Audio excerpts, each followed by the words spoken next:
There is a lie that we've been told since we were young, that if you just work harder, wake up earlier, push through the pain, you will succeed. You will finally be enough. You will finally be at peace. But what if I told you that more effort is not the answer? What if I told you that the discipline you admire might be the very thing burning you out and slowly breaking you? In a world that celebrates hustle, we confuse exhaustion for achievement. We confuse control for safety. We confuse self-abandonment for self-discipline. You don't need more motivation. You don't need more shame. You need a pause. You need a mirror. You need to ask, why am I pushing so hard in the first place? Because for many of us, discipline didn't start as empowerment. It started as a defense mechanism. Think about it. Maybe as a child you learned that your worth was conditional. That love had to be earned through performance. That silence kept you safe.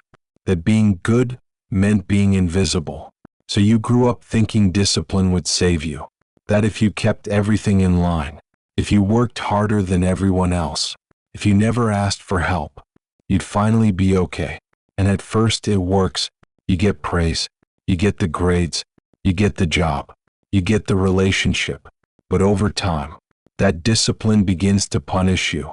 You say no to rest, no to softness, no to anything that doesn't look like progress. You become afraid of slowing down, afraid that if you stop, everything will fall apart. And maybe even worse, you will fall apart. But here's the truth that no one tells you. Discipline without emotional awareness is just self-rejection in disguise. You call it focus, but it's fear. You call it consistency, but it's survival. You call it drive, but it's anxiety in a nice outfit. And like Jung said, what you resist not only persists, it grows in size. That anxiety you suppress, it doesn't disappear. It mutates into burnout, into breakdown, into silence that screams. Let me tell you about Ethan. He was the high performer, first to arrive at work, last to leave, always polite, always on top of things, until one day he collapsed in the middle of a meeting. His body just gave out. Doctors said it was stress-related exhaustion. He called it just being tired. But it wasn't. It was years of emotions ignored, of pain swallowed, of telling himself, I don't have time to feel this. And Ethan is not alone. You might be Ethan, smiling on the outside, suffocating on the inside, telling yourself, if I just keep going, I'll feel better. If I just reach that next goal, I'll finally be happy. But happiness isn't found at the end of a checklist. Peace doesn't come from perfection. And self-worth isn't built by breaking yourself to prove it. You weren't meant to live like a machine. You were meant to live with meaning, with rhythm, with rest. True discipline is not about forcing yourself through everything. It's about knowing when to stop, when to soften, when to listen. We don't need more pressure. We need more presence. We don't need more schedules. We need more stillness. Because a life that's always on is a life that never hears its own heartbeat. Ask yourself, what are you chasing so hard that you forgot who you were before you started running? That's where this journey begins, with a simple but terrifying question. Is this discipline helping me, or is it hurting me? And if it's hurting you, you have permission to pause. You have permission to rest. You have permission to rewrite your definition of strength. It's not in how much you can endure. It's in how deeply you can listen to your truth, to your body, to your soul.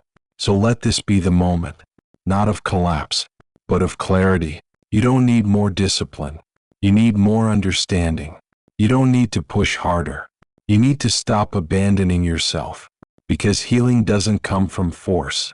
It comes from integration, from looking at the part of you that's tired and saying, I see you. You're allowed to rest. Discipline is often praised as the highest virtue, the mark of ambition, the path to success. But no one ever asks where that discipline came from, what birthed it, what pain it was built upon. Because for so many people, discipline isn't a conscious choice. It's a coping mechanism, a survival tactic. a response to early chaos. Let's be honest, a lot of us didn't grow up feeling emotionally safe. We weren't taught how to sit with our feelings. We were taught how to silence them. We weren't told, it's okay to rest. We were told, you're lazy if you slow down. We weren't shown how to process pain. We were told to push through it, and so we did. We became overachievers, fixers, planners, performers. We learned that control kept us alive, that discipline could earn us love, that perfection could protect us. But here's the truth, that kind of discipline is not healthy. It's hypervigilance. It's a trauma response wearing a productivity badge. And here's how you can tell. You can't rest without feeling guilty. You attach your worth to how much you accomplish. You fear failure not because you care about the outcome, but because it threatens your identity. You don't say, I need rest. You say, I'm not trying hard enough. Does that sound familiar? Let's talk about Lena. Lena was the kind of woman everyone admired. She had her life together. Job, gym, calendar, to-do list, always on time, always productive. But what no one knew was that Lena hadn't cried in 5 years. She didn't know how to sit still. Silence made her skin crawl. She planned every minute, because if she stopped, her mind would drown her. She thought she was being strong, but she was terrified of being seen, of being vulnerable, of being messy. And where did this come from? A childhood where she was only praised when she was perfect, where mistakes were met with coldness, where emotions were too much. So Lena built walls, routines, schedules, a life so structured that no feeling could get in. But no one can outrun themselves forever. And one day the structure cracked. Burnout didn't ask for permission, it just arrived, and it forced her to feel everything. That's what toxic discipline does. It delays your emotions, but it doesn't erase them. It stores them in your body, until your body says, enough. Carl Jung said, what you resist not only persists but will grow in size. And that's exactly what happens. When you resist rest, the need for rest grows. When you suppress sadness, it transforms into numbness. When you avoid vulnerability, your relationships grow shallow. When you avoid your truth, you lose your sense of self. Toxic discipline is fear in disguise. And that fear sounds like, if I stop, I'll fall apart. If I don't achieve, I'll be forgotten. If I slow down, they'll leave me behind. If I'm not perfect, I won't be loved. But discipline rooted in fear is not sustainable, because fear consumes. It doesn't build, it burns. And the solution isn't to throw away discipline, it's to reconnect with what it was meant to serve. Discipline should be for your growth, not against your humanity. True discipline is gentle. It knows when to push, but it also knows when to pause. It doesn't come from shame. It comes from self-respect. It doesn't demand perfection. It invites presence. Ask yourself, is your discipline making you feel more alive? Or more numb? More connected to yourself? Or more disconnected? If you don't know how to rest, if you feel unworthy when you stop, if your schedule is more important than your spirit, then your discipline isn't helping you. It's hiding you. And maybe it's time to stop running from the part of you that's tired and start listening. Healing doesn't begin with another task. It begins with tenderness, with asking, what am I avoiding when I keep myself so busy? That question can change everything. Because when you stop using discipline to escape yourself, you start using it to support yourself. That's where real transformation begins. You think you're tired because you've been working too hard, because you haven't had a day off, because life has been a lot. But the truth is, you're not just tired, you're misaligned. Burnout isn't only the result of doing too much, it's the result of doing too much of the wrong things for too long, while ignoring the voice that keeps whispering, this isn't who you are. We live in a culture that tells us, if we're overwhelmed, it's our fault, that we need to push harder, wake up earlier, organize better, and if we crash, we must be weak. But burnout is not a sign of weakness. It's a signal. It's your body, your mind, your soul, screaming that something in your life no longer fits.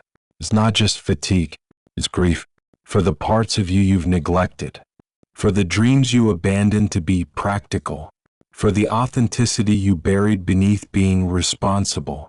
Let's take a moment to name the symptoms, because they go deeper than just being tired. You lose passion for things you once loved. You feel detached from your own life. You wake up dreading the day not because it's hard, but because it's meaningless. You scroll endlessly not for joy, but to avoid the emptiness. You're always surrounded, but you feel invisible. That's not laziness. That's not failure. That's burnout. And more specifically, that's the result of living in misalignment. You can be successful on paper and still feel completely lost, because success without soul is just another form of self-abandonment. Let me tell you about Diego. He was in his dream job, 6-figure salary, corner office. Everyone envied his career, but every morning he stared at his ceiling, paralyzed, not from fear, but from emptiness. He kept asking himself, why do I feel so dead inside when I've done everything right? Because he hadn't done everything right. He had done everything expected. He had chased goals that weren't his. He had followed someone else's definition of purpose. He had ignored the quiet ache in his chest that told him, this isn't it. And he's not alone. So many of us mistake achievement for alignment. We chase titles instead of meaning, deadlines instead of peace, validation instead of truth.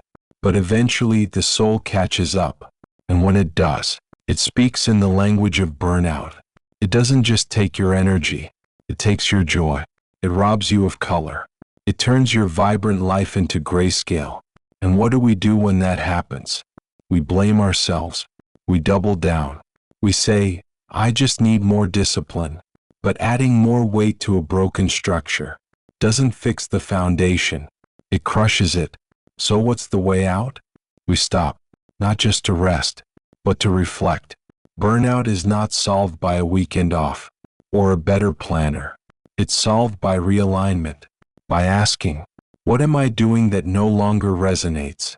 What am I saying yes to out of fear? Who am I trying to impress by staying exhausted?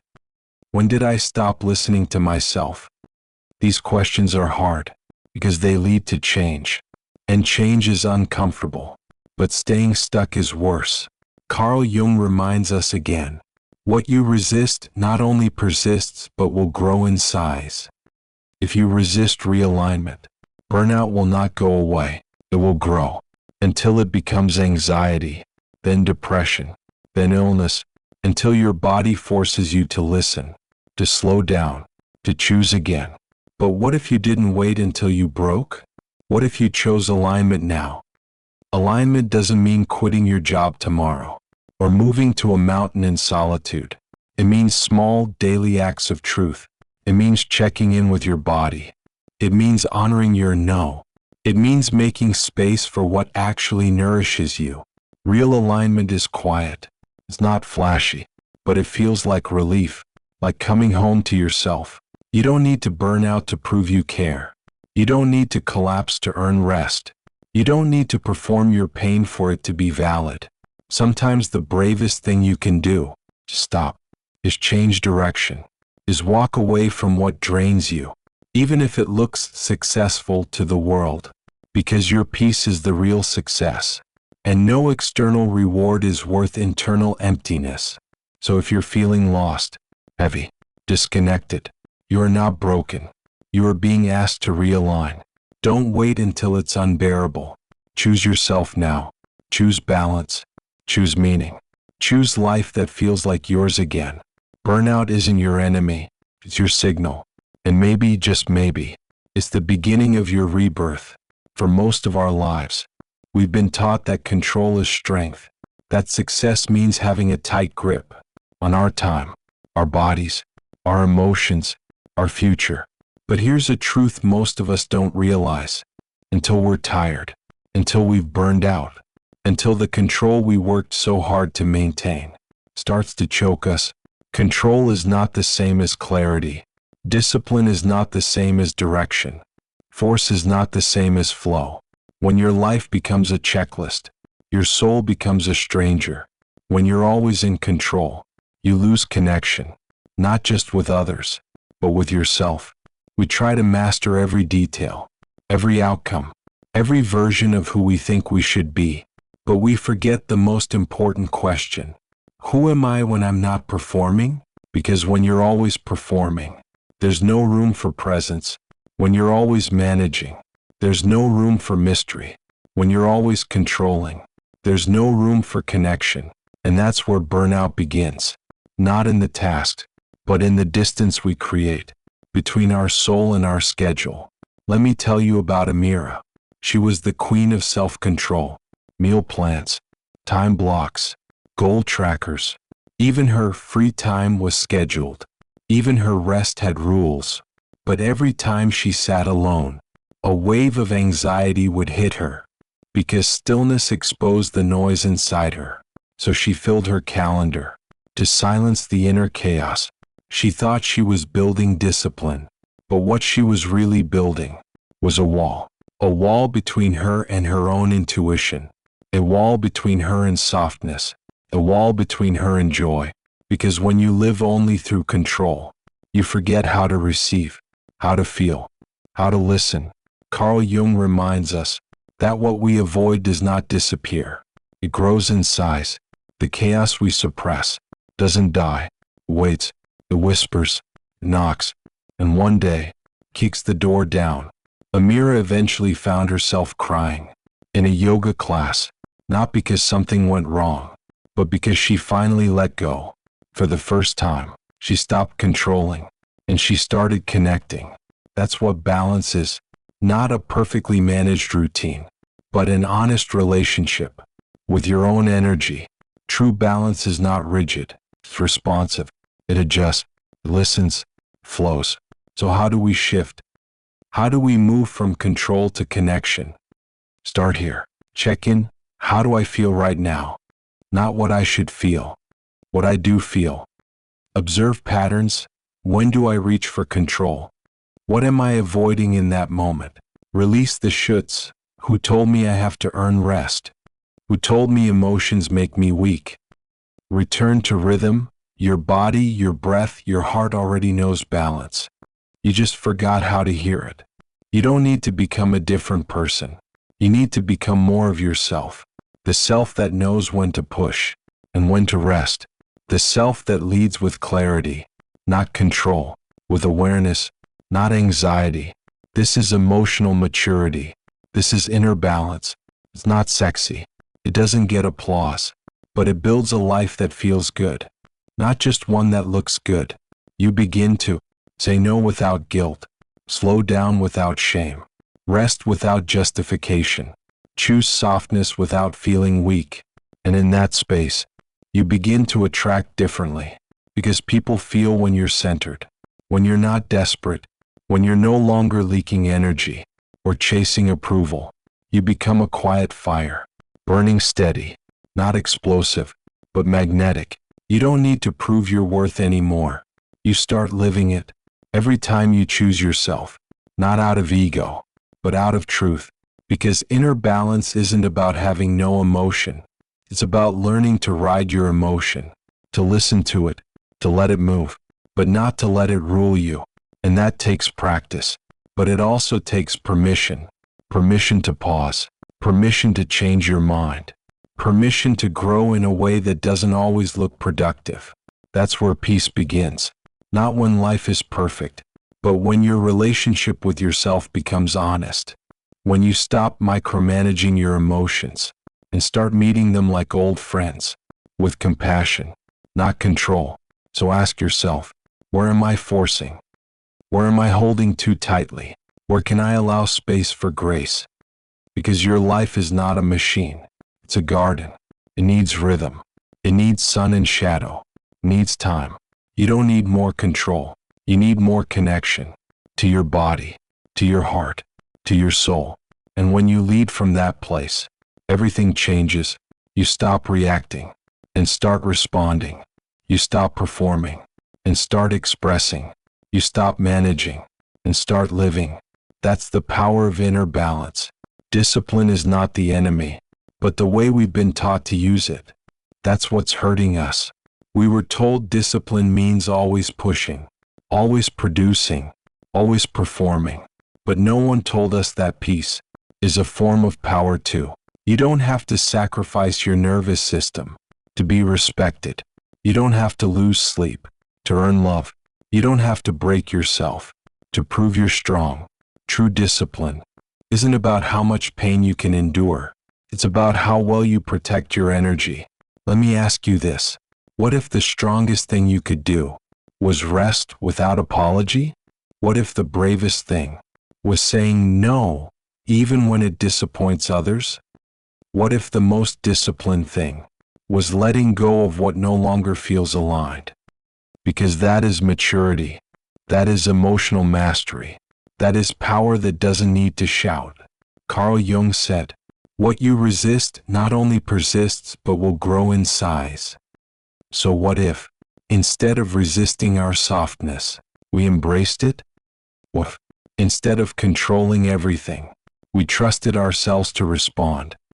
Let's reclaim discipline, not as punishment, but as devotion, not as self-denial, but as self-respect, not as fear of failure, but as love for your peace, because there's a version of you who wakes up without anxiety, who moves with intention, not urgency, who knows the difference between tiredness and misalignment, and who stops giving energy to things that drain her soul. That version of you is not a dream. She's a choice. She's already inside you, waiting to be trusted. But here's the thing. You cannot become her by treating yourself like a project. You cannot become her by demanding more output, more sacrifice, more perfection. You become her by softening, by listening, by choosing balance over burnout, presence over performance, integrity over image. Let me tell you one last story. It's not about a person. It's about you. You, the one watching this, who's been trying so hard to hold everything together, to be what everyone needs, to succeed in the eyes of a world that never pauses long enough to ask, how do you actually feel? You've been disciplined, but you've also been disconnected. You've achieved, but you've also abandoned yourself along the way. And now, there's a quiet voice in you, asking, is this what I really want? Is this who I really am? If you've heard that voice, don't ignore it. That's your clarity. That's your awakening. And here's what I want you to know. You don't need to push harder. You need to come home to yourself. That's where real discipline lives, in choosing peace, even when the world praises burnout, in slowing down, even when everyone else is speeding up, in listening to your truth, even when it scares you, because the version of you that doesn't need to be validated, that doesn't need to be perfect, that doesn't need to be constantly productive. She's not weak, she's free, and freedom is the ultimate form of power. So starting today, let your new discipline be resting when you're tired, saying no when your soul says no, being gentle with yourself when the world isn't, choosing alignment over approval, and protecting your peace like it's sacred, because it is. You don't owe anyone an explanation. You don't need to be seen to be valid. You don't need to earn your own love. You just need to return to it. And when you do, something changes. Your nervous system calms. Your choices sharpen. Your energy returns. Not because you forced it, but because you stopped leaking it. So no, you don't need more discipline. You need more inner balance. You need to remember that your worth is not in what you achieve. It's in who you are. When you're no longer performing, when you're finally present, when you're fully you. That is the new discipline. That is the real strength. That is where your life begins to feel like yours again.